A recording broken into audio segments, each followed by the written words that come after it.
Some critics can't help but notice also that political alliances, narratives are already forming as early as now, heading into the 2028 national elections. How does this influence or shape where the investigation of the Senate and also even the ICI, where is this headed to?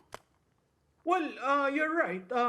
Everything is directed towards the 2028.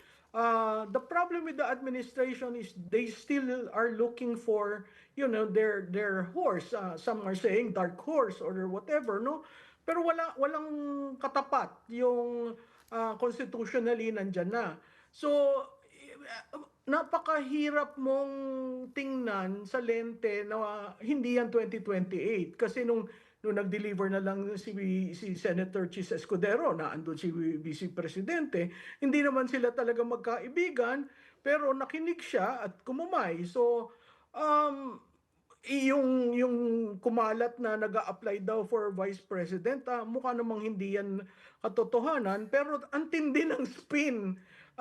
So, dapat maging maingat ang taong bayan pag tinitingnan nito mga ganitong storya. Katulad nung kay Risa Hontiveros, maidugtong ko lang. Naglabas ng listahan. Nung una, parang dinadama si Senator Hontiveros. Ayaw mo maniwala o ito ang resibo. Ang punto ko lang doon, bakit si Risa lang ang ginaganon nyo, no?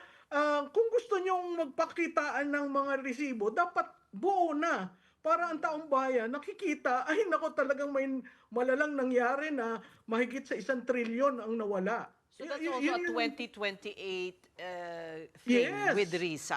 yes, with Risa, no? And in fairness, if you notice the way they crafted their answer, may exit si Senator Risa kasi sinasabi niya doon sa last paragraph, lahat yan dumaan sa amendments. Plenary, oo. Yun nga yung, di ba pinagtatalunan pa, anong insertion, anong amendment.